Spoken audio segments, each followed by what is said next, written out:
ಪ್ರತಿ ಹಗಲು ಬರಿ ನಗುವೆ.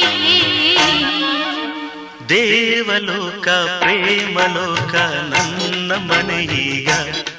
ಇಲ್ಲಿ ನಾನು ನನ್ನ ಹೆಂಡತಿ ನನ್ನ ಮಗುವೇ.